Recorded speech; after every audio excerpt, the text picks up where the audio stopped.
Chapitre 21. Lupin s'était hâté pour faire le trajet. Ça lui avait pris 2 jours et il n'avait pas rencontré la moindre difficulté. Il avait retrouvé la falaise du haut de laquelle il avait chuté, mais il n'y avait aucune trace de Sélène. Il espérait sincèrement qu'il ne lui était rien arrivé. Il s'inquiétait, mais chassait très vite les pires idées de son esprit. Après tout, Sélène avait autant de malchance que de chance insolente. En chemin, il avait pris le temps de réfléchir à ce qu'il allait faire. Il devait déjà trouver Sélène et s'assurer qu'elle se portait bien. Puis, il devrait lui avouer qu'il était son mystérieux protecteur, et enfin, lui demander sa main. Après ce qu'il venait de traverser, il était bien décidé à lui dire qu'il l'aimait, en bégayant s'il le fallait, et même s'il appréhendait que cela ne dure des heures. La réserve avait changé pendant l'absence de Lupin.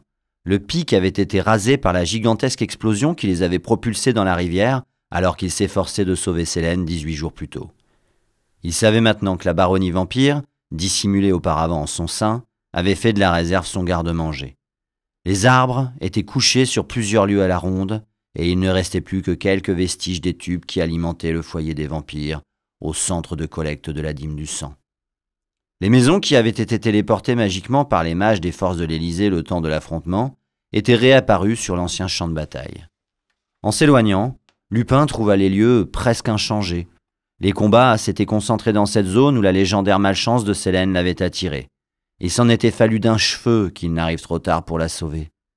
Les femmes étaient toujours invitées à pondre, mais leurs bébés étaient recrutés et modifiés par magie pour devenir angelots kamikazes, au lieu d'être offerts en nourriture aux ogres des bois environnants, dont on disait qu'ils avaient de toute façon pris la fuite face à l'armée. En cela, rien n'avait changé. En revanche, plus personne ne donnait son sang et tous s'en réjouissaient. Au bout d'un moment, Lupin finit par ressentir une certaine gêne. Il ne croisait presque que des femmes ou des enfants. Pour cause, d'après les affiches qu'il vit placardées, tous les hommes de plus de 12 ans avaient été enrôlés. Quant à ceux restés sur place, ils se tuaient à la tâche pour terminer les moissons avant que les pluies de l'automne ne fassent pourrir les grains sur pied. En outre, des feux avaient été allumés un peu partout et certains finissaient encore de se consumer. Lupin comprit leur utilité lorsqu'il en vit, en préparation. Il s'agissait de bûchers, où des gens impies étaient purifiés par les flammes. Horrifié par tant de barbarie, Lupin pressa le pas. Il croisa plusieurs hommes en tenue blanche qui haranguaient les passants en les enjoignant de faire preuve de pureté. Dans chacun des 3 villages qu'il traversa, le chantier d'un temple était entamé. Beaucoup de gens semblaient avoir peur. Sans difficulté, il parcourut la longue forêt pour se retrouver au hameau de Prin. Plusieurs habitants le saluèrent, et certains le regardèrent avec suspicion. Probablement trouvait-il anormal qu'un jeune homme de sa stature n'ait pas été recruté par les forces de l'Élysée, alors que d'autres, moins vaillants, l'avaient été. La nouvelle ne tarderait pas à se répandre et les services d'un gaillard comme Lupin seraient vite recherchés, s'il ne se faisait pas tout simplement enrôler de force dans l'armée. Lupin devait donc prestement découvrir si Sélène était revenue. Plutôt que de perdre son temps en palabres inutiles avec les commères pour savoir si quelqu'un l'avait revue depuis les événements qui avaient secoué la réserve, il se rendit directement à l'école. La maisonnette du four à pain était déserte. Il fit alors le tour des lieux à la recherche de la maîtresse qu'il trouva vite au son d'un nourrisson qui pleurait. La jeune maman était arrivée à terme peu après la libération de la réserve et avait accouché au bon moment. Profitant du désordre, elle avait pu garder son bébé. Il ne serait ni offert aux dieux de la réserve, ni modifié pour devenir un angelot kamikaze, car il était déjà trop vieux. La maîtresse accueillit Lupin. Elle était apparemment épuisée. Après les salutations d'usage, Lupin lui demanda « Avez-vous vu Sélène depuis les événements dans la réserve ?»« Non, elle n'est pas chez elle ?» Lupin se renfrogna. « J'étais tellement accaparé par la naissance que je ne me suis même pas rendu compte de son absence. Il faut dire que je ne m'étais pas préparé à garder cet enfant. Il n'est rien arrivé à Sélène, j'espère. » Probablement que non. Lupin ne cacha pas sa déception, mais il se ressaisit vite. « Bon, alors je dois partir à sa recherche. Félicitations pour votre naissance, au fait. Comment s'appelle votre bébé ?»« Mido. » Lupin l'observa, esquissant un petit sourire à la vue du visage du nourrisson, paisiblement endormi. « Il est magnifique. » Avant que Lupin ne parte, elle lui conseilla de se méfier des prêtres vêtus de blanc. Il s'agissait d'inquisiteurs de l'armée de l'Élysée, laissés en arrière pour purifier les terres souillées par la corruption maléfique, selon leur dire, et enrôler de force les récalcitrants qui tentaient d'échapper à la conscription obligatoire. Ils brûlaient tous ceux qui leur tenaient tête ou dont la conduite leur paraissait partisane des Tartares. Lupin comprit alors ce qu'il avait trouvé changé chez les habitants de la réserve. Ils avaient peur, probablement plus encore de leur libérateur que de ceux qui les avaient maintenus en captivité pendant des décennies. Lupin passa le reste de sa journée à poser des questions alentour, mais personne n'avait revu Sélène. Il avait prévu cette éventualité. Plutôt que de se laisser abattre par le désespoir, il prit rapidement les décisions qui s'imposaient. Sélène était quelque part, en dehors de la réserve. Il lui faudrait donc davantage de temps pour explorer les lieux environnants. S'il ne trouvait aucune trace d'elle, alors il ne lui resterait plus qu'une seule solution. Sélène était initialement partie à la recherche de cet abruti de Tilsa. Alors, Lupin le rejoindrait aussi dans l'espoir de la retrouver. Comme ce dernier était devenu soldat dans les armées de l'Élysée, il allait également devoir s'enrôler, mais il ne le ferait qu'en dernier ressort. Il prépara donc un pactage conséquent qu'il porta sans mal, étant donné sa carrure musclée par des années de pétrissage de pâte à pain. Puis, il se rendit à nouveau chez la maîtresse pour lui expliquer ce qu'il comptait faire pour retrouver Sélène, au cas où elle serait revenue à l'école au bout de quelque temps. La maîtresse l'écouta attentivement, puis elle essaya de le dissuader d'entreprendre un aussi dangereux périple dans un monde hostile et inconnu. Enfin, se rendant compte qu'elle ne parviendrait pas à convaincre cet adolescent de renoncer aux élans de son cœur, elle lui souhaita bonne chance et lui donna des rations de fruits secs et de salaisons pour son voyage ainsi qu'un peu d'argent.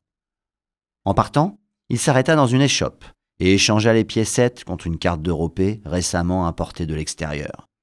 Il fut pris de vertige en découvrant à quel point la réserve était minuscule face à l'immensité de ce continent. Il ne s'agissait que d'une petite tache située au nord-ouest. La falaise, la rivière et le lac, où il avait rencontré le vieux pêcheur étrange, se trouvaient à 2 jours de marche et pourtant, ils étaient très près de la réserve. Il lui faudrait une vie entière s'il voulait visiter chaque région d'Europée. Quant au monde, n'en parlons pas. La carte en sa possession faisait référence à un fleuve-océan au sud, au-delà duquel 2 autres vastes continents étaient mentionnés. Lupin accusa le coup. Retrouver Sélène devenait presque impossible s'il allait à l'aveuglette dans un monde aussi démesurément grand. Qui plus est, où des combats se déroulaient. Il passa une journée complète dans la réserve à douter. Puis, il repartit au petit matin, avec son pactage et sa canne, en direction de la falaise où Sélène et lui avaient été séparés. Arrivé sur place, il commença son exploration, en longeant le précipice vers l'amont de la rivière qui avait creusé le relief. Il finit par trouver le pont de corde qui servait de point de départ à l'exil. Auparavant, c'était ici que les vieillards, lorsqu'ils dépassaient les 50 années, devaient quitter la réserve pour laquelle ils n'étaient plus utiles. Aucun d'entre eux n'en était revenu. C'était aussi de l'autre côté du pont qu'étaient déposés les nouveau-nés qui n'étaient pas autorisés à être gardés. Il avait couru toutes sortes de rumeurs, mais pour les habitants de la réserve, ce chemin était celui de l'après-vie, et nul ne pouvait en revenir. Une lutte de plusieurs minutes agita l'esprit de Lupin entre ce qu'il avait découvert sur les cartes et ce qu'il avait toujours entendu dire des anciens.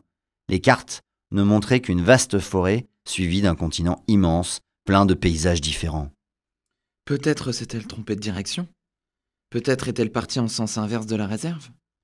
Que ce soit les enfers ou pas, il s'y rendrait et la sauverait. Lupin se décida à franchir le pont. De l'autre côté, une forêt dense, suffisamment éloignée de l'explosion pour que les armes n'aient pas été soufflées, lui faisait face. Il s'arrêta à son orée, puis, après un dernier instant d'appréhension, il s'engouffra à l'intérieur le long d'un large sentier tracé par les nombreuses allées et venues des habitants trop vieux de la réserve qui se rendaient à la veillée. Les arbres étaient hauts, nombreux et assez anciens. La forêt n'était pas millénaire, mais elle devait bien exister depuis quelques siècles. Elle paraissait entretenue par ici. Il n'y avait pas d'arbres déracinés jonchant le sol, et assez peu de vieilles branches mortes. Quelqu'un exploitait manifestement cette forêt. Sinon Lupin aurait eu bien plus de mal à progresser. Le feuillage dense au niveau des cimes empêchait la lumière de pénétrer jusqu'à l'humus. Peu de plantes basses s'y développaient. Il marcha ainsi une longue heure, utilisant sa canne à pêche comme bâton de marche, hésitant à chaque bifurcation du sentier. Il opta toujours pour le chemin le plus piétiné. Il faisait bien plus frais dans cette forêt qu'à l'extérieur. La chaleur du soleil d'été était arrêtée par la canopée. Au bout d'une bonne heure de marche supplémentaire, il aperçut un gros homme, adossé contre un tronc d'arbre en train de dormir les jambes étendues en travers du sentier. Lupin ralentit le pas et estima qu'il ferait peut-être mieux de se montrer plus prudent. L'homme tourna la tête. Il l'avait vu, il était trop tard. Lupin se résolut à aller à sa rencontre. Il devait lui demander s'il n'avait pas vu une fillette. À 20 pas de là, le gros homme se releva. Lupin ralentit encore. Il n'avait jamais vu quelqu'un d'aussi corpulent. Il était grand et robuste. Il avait un menton proéminent et des arcades sourcilières protubérantes, une bouche très grande, un gros ventre et de longs bras disproportionnés. Sa carrure était plus qu'imposante. Le gros homme se mit au milieu du chemin. Lupin stoppa à une dizaine de pas de lui, posa son pactage et assura sa main sur sa canne à pêche dont il se servait de bâton de marche. Bien le bonjour, monsieur. Je suis à la recherche d'une fille. Elle fait à peu près 7 tailles et elle a une robe blanche. Le gros homme parla d'une voix très gutturale. Une fillette? Il se lécha les babines avant de reprendre. T'es un habitant de la réserve? Oui, Et t'as quel âge? 15 ans. Le gros homme parut déçu. Pourquoi me demandez-vous mon âge? Vu fillette le jour de l'explosion, était rousse. La chance souriait à Lupin. Le gros homme avait probablement véritablement vu Célène. Venir plus près, te raconterai ça. Nous faire beau repas. Lupin fronça les sourcils. Merci pour l'invitation. Je vous entends très bien d'ici.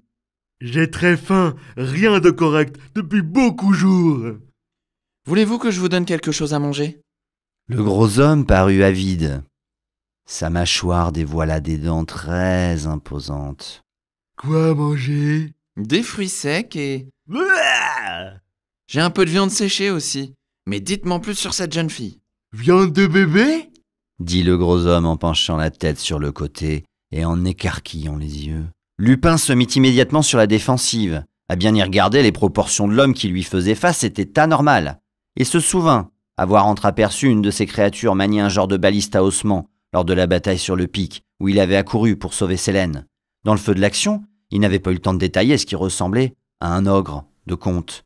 Mais il était maintenant sûr que celui qu'il venait de prendre pour un bedonnant monsieur était en réalité de cette espèce. Il raffermit sa garde sur sa canne à pêche.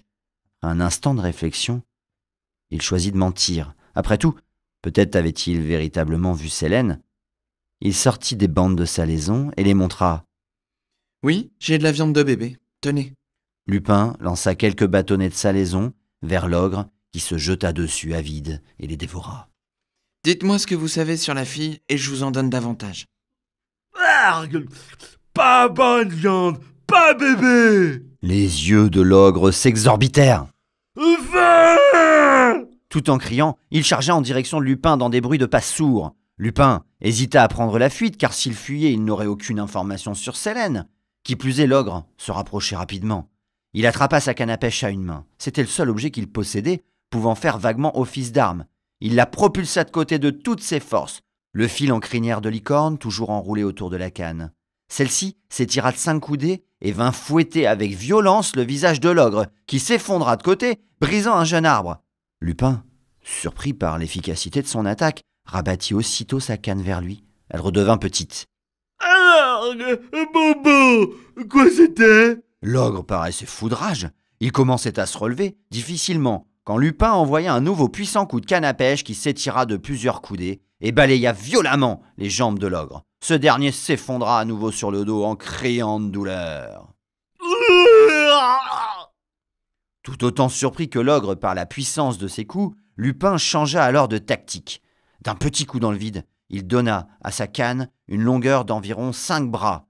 Il s'approcha de l'ogre, la pointe en avant. Sans aucune difficulté, il enfonça l'extrémité de sa canne dans la cuisse de l'ogre qui hurla et se mit à saigner abondamment.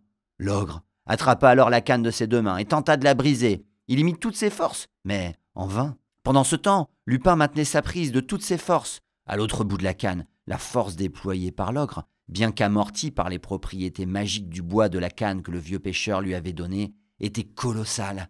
Les muscles de Lupin étaient prêts à exploser, mais il tint bon. Mal! Moi plus tapé! Moi plus faim! Parle-moi de la fillette et je te laisse tranquille.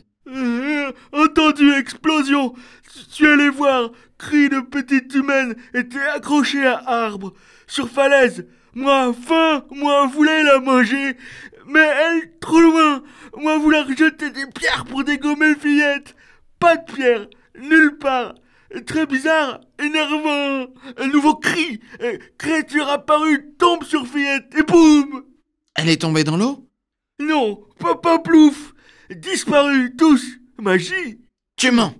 Non, c'est la vérité. À ce moment-là, il arrêta d'essayer de casser la canne à pêche. Il donna un grand mouvement latéral qui fit voler Lupin, toujours solidement arrimé à son arme, à une quinzaine de coudées de là. L'ogre put ainsi se libérer de la pointe de la canne qui avait pénétré sa cuisse. Bien qu'un peu sonné, Lupin se releva plus rapidement que l'ogre, et il eut le temps de se remettre en position pour contrer une nouvelle charge. Il envoya un nouveau coup de canne vers le visage de l'ogre. Cette fois-ci, la corde en crin de licorne se libéra et s'enroula autour du bras de l'ogre, avec une telle vigueur qu'elle cisailla son bras. Lupin tira vers le haut comme pour ferrer un poisson, et le bras de l'ogre se sectionna. L'ogre hurla de douleur et sa peau vira au vert pâle au fur et à mesure qu'il perdait du sang en grande quantité. Il tituba. Lupin se rapprocha à nouveau de lui. Où est la fille? Tu l'as mangée? Pas mangé, disparu, magie, pas me tuer.